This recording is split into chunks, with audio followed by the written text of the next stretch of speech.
Hello, everybody. Welcome back to a brand new episode of the Up-Beet Dietitians podcast. We are joined today by Dr. Jenn Salib Huber.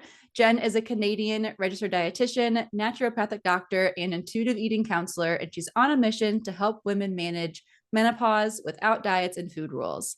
She helps women navigate the physical and emotional changes that happen in perimenopause and menopause, including the search for food freedom and body confidence. Working from a health at every size approach, she teaches women to become intuitive eaters and build body confidence at any stage of midlife.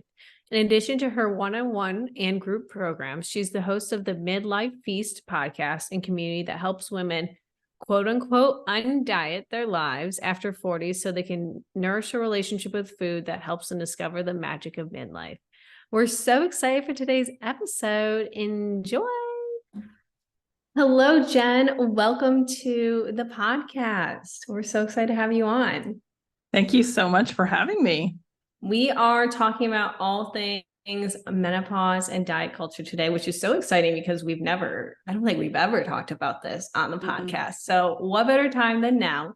Before we get into it, we would love to hear from you just so our audience knows a little bit more about you, a day in the life, what you do for work, past education, hobbies, what you do for fun, all that fun stuff. So obviously I'm a dietitian. I'm also a naturopathic doctor, and I have been in practice since plaid was last in style. So late 90s, I graduated. So I started studying nutrition in 1995. And so that might've been before you guys were born. Yeah. Okay. So I've been studying nutrition for a long time, and I've seen all the fads and trends come and go and come and go. And that really was kind of the big part of why my own experience of being in perimenopause about 8 years ago, kind of prompted me to want to just change things up in my own relationship with food.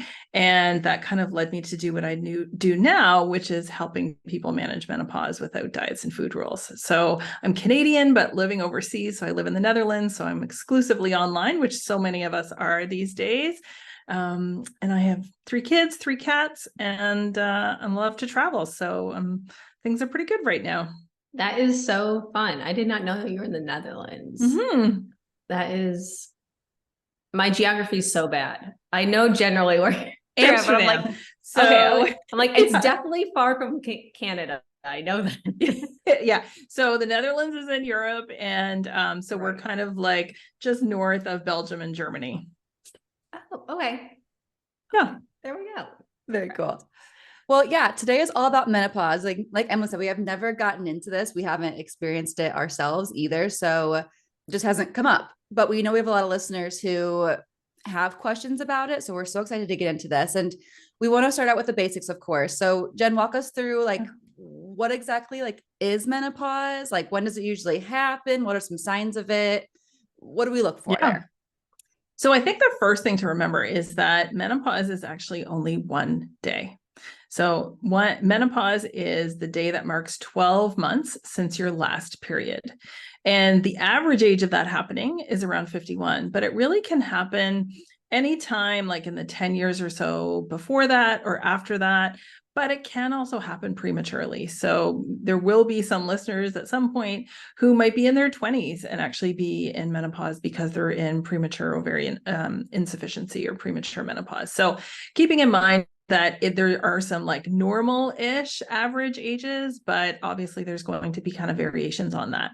But everything from the first day of your period until usually your late 30s, early 40s is going to be what we call kind of your peak reproductive years. And then you hit these late reproductive years, things start to change on the inside. You may not be really noticing changes in your cycles, but when you do start to notice that your cycle is now maybe 7 days early or 7 days late, we know that you're probably in perimenopause. And so when you're in early perimenopause, you haven't missed a period yet. You probably haven't even had a hot flash yet, but you're definitely starting to notice changes in your sleep, changes in your mood, changes in your period.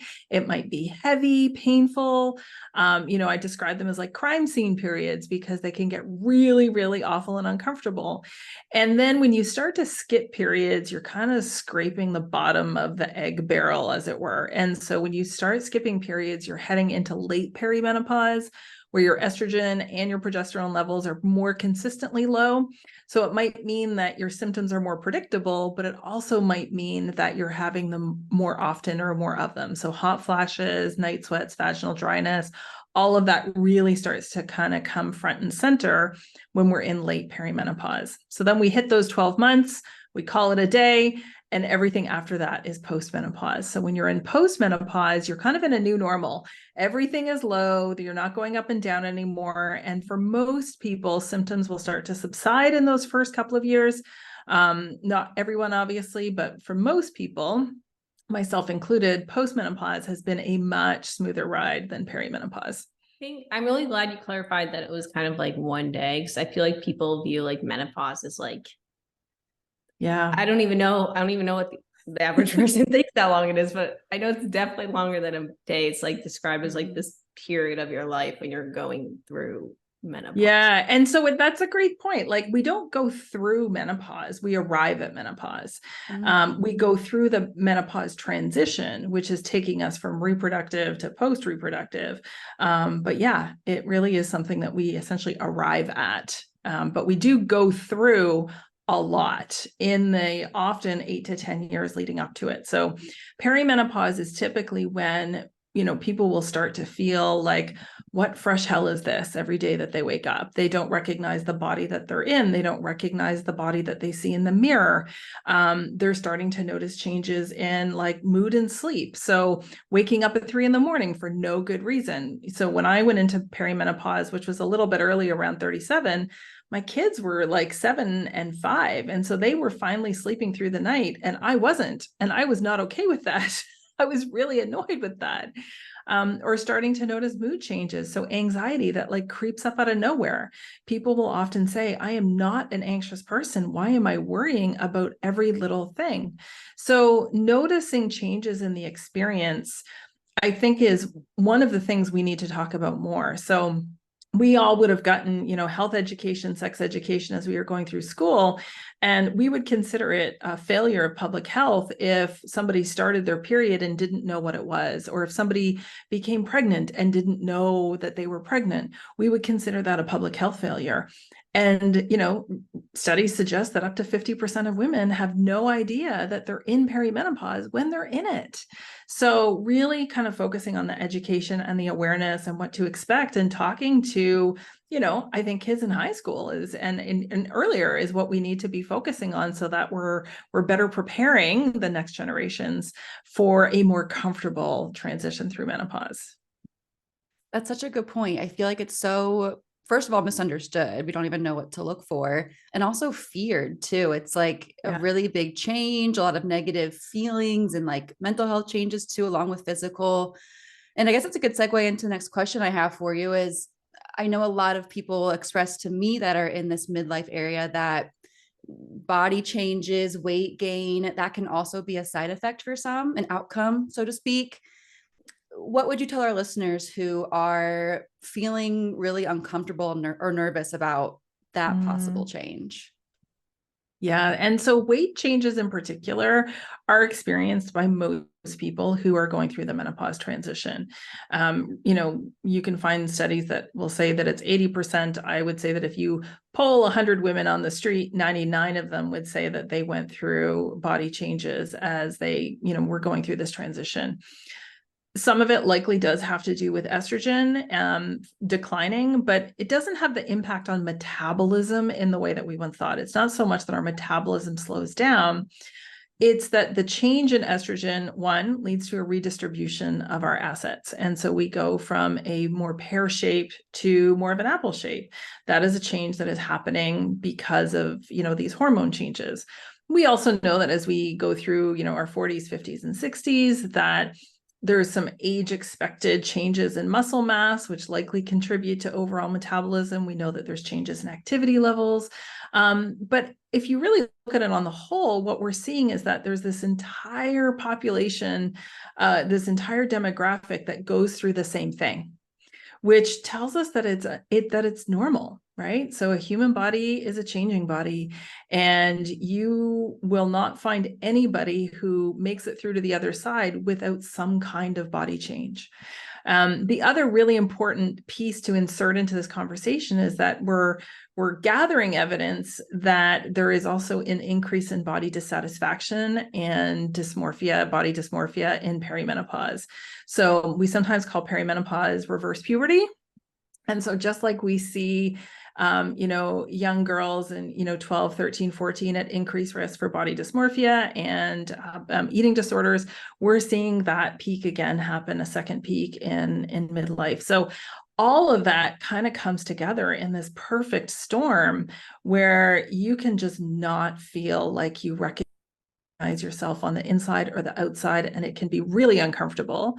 And if all you've ever known is restriction and dieting and trying to control what your body looks like, it can feel really uncomfortable to even consider doing anything else, which is obviously what, as we intuitive eating dietitians are trying to do, is to just try and say, like, there is another way. You can actually be healthy and support your health and how you feel in your body without trying to control it.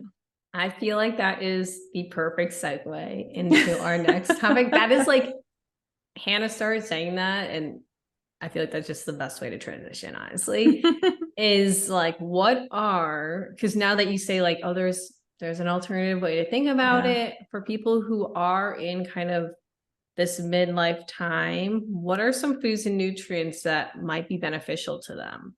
Because I'm sure they've seen lots of information online, especially if they're in that headspace where they're just trying to figure out what is happening, and I just want to feel better. Well, the great news is that for the most part, it doesn't radically change. So you don't have to turn everything on its head. You don't have to cut things out. But there are some things that I think if we, use that gentle nutrition add in principle, if we add in protein, for example, a little bit more and a little bit more often, we may be able to support or reduce some of that loss of muscle as we get older. It can help us, to build and maintain muscle. It can help to support our bones.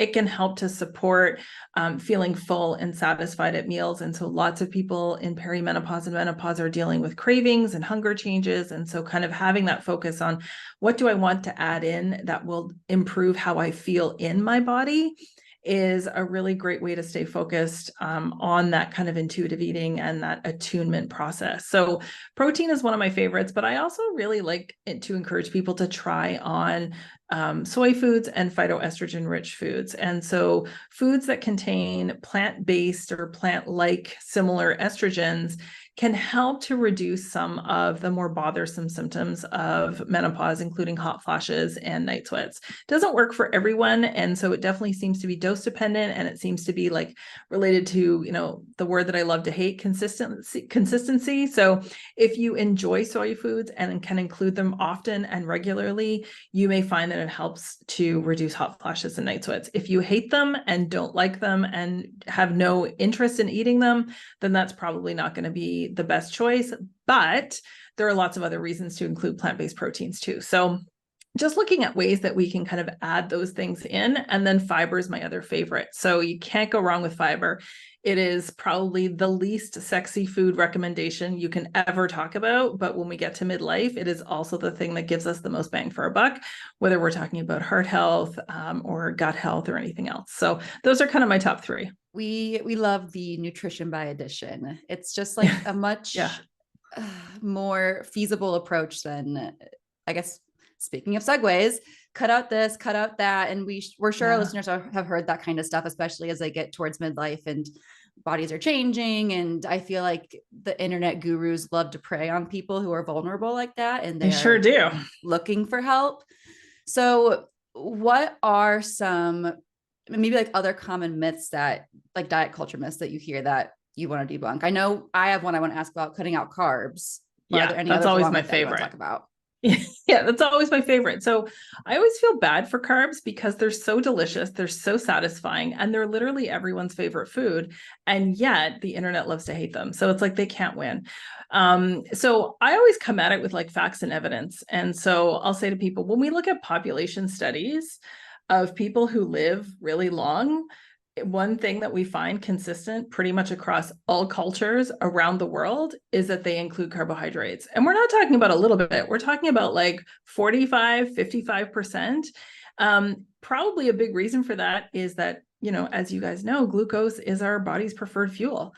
So if we want it to run efficiently, we need to give it the fuel that it wants. And fiber comes from carbohydrates primarily. So when we're looking at not only can we support our health, but like how can we really support feeling good in our bodies, having energy, thinking clearly, managing mood. So I joke that in menopause, we often have this symptom called meno rage, which is just this like anger, irritability paired with not being able to sleep well. And I can't tell you the number of times that has improved dramatically when I've been able to convince someone to add in carbs. Carbs make such a difference with our mood. So we need carbohydrates to make serotonin. We obviously need it to produce energy, and our brain really thrives on it. So brain fog being such a common symptom, don't deprive your brain of fuel. It makes no sense, and there's no reason to, and it's delicious. So the carb myth really needs to die. And there's all kinds of evidence. I share on my Instagram all the time science and studies about carbohydrates and why we don't need to fear them, but yet the myth persists. So I love debunking that one for sure. Another one is kind of coming back to soy, that lots of people are concerned about soy causing breast cancer, or having kind of a role in those types of estrogen dominant cancers. And we know that that's not the case either. So again, lots of good evidence to show that it doesn't cause cancer. At worst, it doesn't cause it. At best, it may and likely does reduce the risk of many different kinds of cancer. So soy's phytoestrogens are extremely, extremely weak compared to our body's own estrogens. So in the range of like 1/200th to 1/1000th the strength of our own estrogens. So it's impossible to eat more or to eat so much that it would have a negative effect. My third one is related to fasting, which is kind of the latest, trend. And so, fasting, I think, I don't know when it really started. It was like the evolution of keto. When keto stopped working the way that everyone promised it would, fasting was like hot on its heels to come in and take keto's place at the top of the diet throne.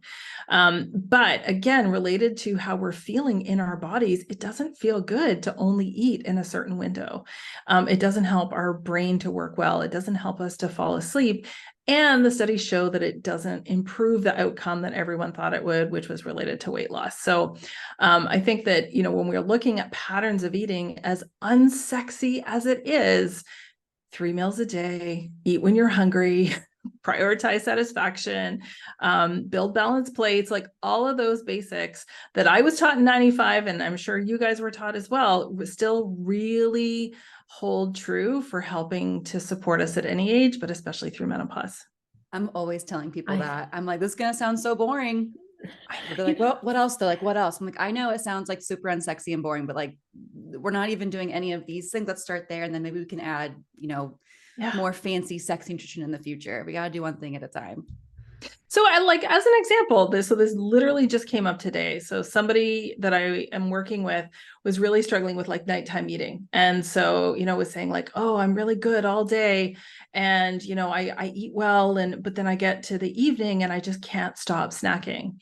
When we looked at how they were defining eating well, it was having a single cup of Greek yogurt for breakfast and a coffee.